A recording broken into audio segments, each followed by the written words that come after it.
বন্যার পানি নেমে যাচ্ছে বঙ্গোপসাগরে। 24 আগস্ট নোয়াখালীর কোম্পানিগঞ্জের মুসাপুর রেগুলেটরের 23টি গেট খুলে দেয় পানি উন্নয়ন বোর্ড। এর মাধ্যমে প্রতি সেকেন্ডে 750 ঘনমিটারের বেশি পানি নিষ্কাশন হচ্ছে। মুসাপুর রেগুলেটরের মাধ্যমে উজান থেকে ভাটির দিকে ব্যাপক পানি নির্গত হচ্ছে। এখানে বিগত 3 দিন যাবৎ সমুদ্রে উঁচু জোয়ার থাকায় জোয়ারের সময় আপনার পানি নির্গমন ব্যাহত হচ্ছিল। তবে আগামীকাল থেকে জোয়ারের পানির উচ্চতার পরিমাণ কমে যাবে এবং আশা করা যাচ্ছে যে সেক্ষেত্রে আমরা নির্গমনের সময় এবং নির্গমনের পরিমাণটা অনেক বাড়বে। সেক্ষেত্রে কোম্পানিগঞ্জ, কবিরহাট এবং পার্শ্ববর্তী দাগনভূঞার বন্যা পরিস্থিতির পরিমাণ উন্নতি হবে বলে আশা করা যাচ্ছে। ভারতের ত্রিপুরা থেকে উজানের ঢলে যে পানি আন্তঃসীমান্ত কাকরি ও ডাকাতিয়া নদী হয়ে বাংলাদেশে আসছে, সেই পানি ছোট ফেনী নদীর মুখে মুসাপুর ক্লোজার গেটের মাধ্যমে সন্দ্বীপ চ্যানেলের বঙ্গোপসাগরে পড়ছে। এতেই 24 আগস্টের পর থেকে কিছুটা উন্নতি হতে শুরু করেছে নোয়াখালীর বন্যা পরিস্থিতি।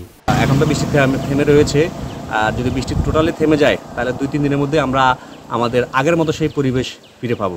ওটাতে আলহামদুলিল্লাহ ভালো হয়েছে। এখন পানি একটু কমতেছে, সব দিকে একটু একটু নামতেছে। আর বৃষ্টিটা যদি না হয় তাহলে ইনশাল্লাহ পানিটা কমে যাবে। নোয়াখালীর বন্যার পানি 4 থেকে 5 ইঞ্চি নেমে গেলেও 24 আগস্ট রাতের বৃষ্টিতে আবারও পানি বৃদ্ধি পাওয়ায় সর্বত্র আতঙ্ক ছড়িয়ে পড়ে। পানির কারণে যাওয়া আসা করতে পারতেছে না। যেখানে 1 মিনিট লাগতো ওখানে লাগে 30 মিনিট।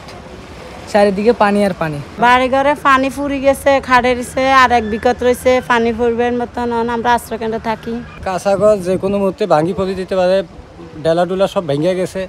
এখন আমরা আপাতত এখানে ওই একটা বাসা নিয়েছি। সূর্যের আলোটা খুব ভালো লাগতেছে এবং পানি আস্তে আস্তে কমবে আল্লাহ আসলে বৃষ্টি না হলে। জেলা আবহাওয়া অধিদপ্তর জানিয়েছে 25 আগস্ট সকাল 6টা পর্যন্ত 24 ঘন্টায় নোয়াখালীতে 30 মিলিমিটার বৃষ্টিপাত রেকর্ড করা হয়েছে। দক্ষিণ পূর্ব দিক থেকে 45 থেকে 60 কিলোমিটার বেগে দমকা হাওয়াসহ বৃষ্টির সম্ভাবনা রয়েছে। এজন্য নদীবন্দরগুলোকে 1 নম্বর সতর্ক সংকেত দেখাতে বলা হয়েছে।